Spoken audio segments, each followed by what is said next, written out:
Stas 23 here in today's Night Therapy. I had the Divo Knives Mash, and boy, is this a treat. These are coming in at $140. They will be dropping January 6th, depending on when you watch this, tomorrow, 2023, at 2 p.m. EST. These are not a pre-order. These are, you buy them and they'll come to you. Now, you can only get them at Blue Creek Knives.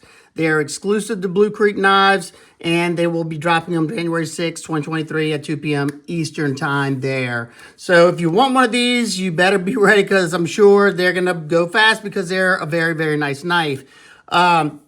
Let's kind of talk about everything that you're getting. I'm going to be doing a different type of review because I just got this knife and I want y'all to have a chance to pick one up if you wanted one. The OEM for this knife is KIZER Knives, and I've seen KIZER do some really good OEM work, and this is a prime example right here. And the Bridgeport Knife Code 395 was another excellent example of that. You can also get it, besides the satin blade and the stonewash handles like this one, you can also get it with a black wash blade, stonewashed tie, a reverse tuxedo. You'll have black liners inside of the titanium, black hardware, and I think it had a black clip if I remember correctly. Some quick specs. I'm only going to give you two real quick ones I think are most important.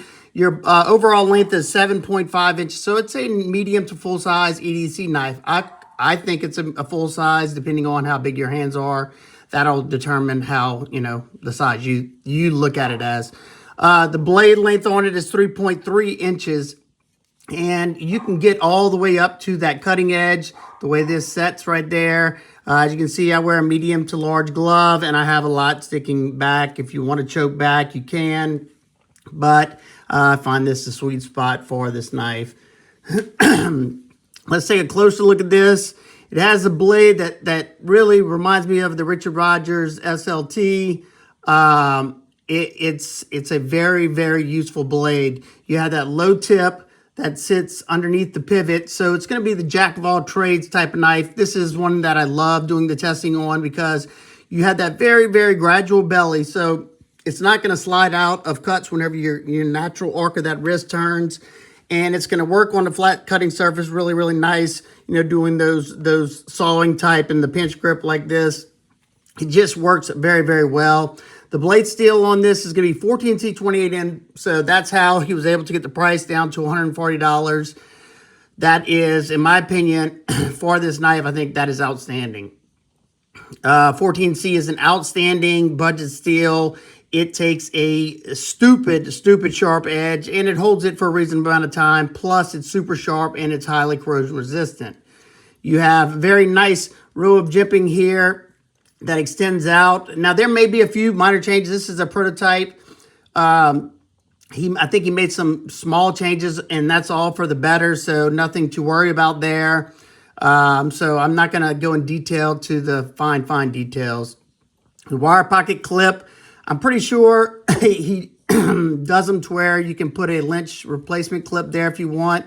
You have a titanium backspacer, inset stainless steel liner lock, and weight relieving in there. So very, very nice. Let's see where the balance point is. Balance point's right there. Not bad. One thing that I love about this knife is that action. When I say fidgety, wow. Wow. Now, something that happened to me is I got on a pre-order recently, and I was thinking this knife was another Divo knife, but it doesn't really matter. But he also has the Divo Buzz. This is a pre-order that he did. I got in on the Buzz thinking it was this one, but I'm glad I got on this one too. This is like a more premium version, if you want to call it, of that. But it is different, and this one has a beautiful deep hollow grind on it. We'll talk more about this one. I'll do a full review on the the Buzz later. This is all about the mash. Good access to that lock bar because of this cutout. Very comfortable. Very, very nice. The blade steel marking is right here. Love it. Keeping that blade nice and sterile. Gives it that custom look and feel. Comfortable ergos. I did do a little bit of cutting with this. I didn't want to do a whole bunch because this is a prototype. I did not feel that pocket clip. You have nice T8 hardware throughout. That's nice and countersunk. Beautifully done there. I like the milling here. And like I said, man, the star of the show is that action. Beautiful action. This one has a good detent. I think he increased the detent by hair, if I remember from what he said. Either way, I like the action like it is. So if he didn't increase that detent, I'll be perfectly fine with it as well. I didn't get to handle the other variation. It just kind of came a little bit too late to show both. Let's get a quick weight in grams first. You have 109 grams and 3.84 ounces. That is outstanding. Let's check the lockup on this. It's sitting at around, I'd say 40% bank vault. No up and down, no left to right at all. And you're still getting that beautiful action. This thing is riding on bearings with a ceramic detent ball. Very, very nice. Now let's get some quick size comparisons. First up, we have the Ontario Rat Model 1, Rat Model 2. It's right in the middle of those two. You have almost the same cutting edge as the Rat Model 1. Next up, we have the Hogue Ritter RSK and the Mini RSK right in the middle of these two as well. And lastly, we have the Spyderco PM2 and the Power 3. In the middle of those two, you have more cutting edge than the PM2. I'm not going to do nitpicks and complaints, like I said, because this is a prototype and I don't know what he changed from here, but there wouldn't have been much maybe to extend this a hair. But as it stands, it's still pretty good. And you just have to be careful because of that stop pin if you want to fix that. But overall, I got excited about this knife. It really, really surprised me. I've loved pretty much everything Divo's put out. I wish I could have had the money whenever the first one came out, and I just drew a complete blank. But I made up for it, got the buzz, and I cannot wait to see what they do here in the future. So if you're wanting one of these, don't miss out, because I can promise you they're going to sell out. All the big reviewers that checked them out loved it.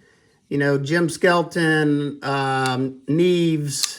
I don't know if Metal Complex checked it out or not, but a lot of them really loved the knife, especially for the price point, the beautiful action, the snappy action, the ergos. Just a very, very good knife. I like it so much that if I can, and I have the money, I'm going to buy both versions because I just don't know which one I like more. I haven't got to check out the reverse tuxedo one. So if I can, I'm going to pick up both and maybe I'll sell one of them or maybe I'll give one of them away on the channel.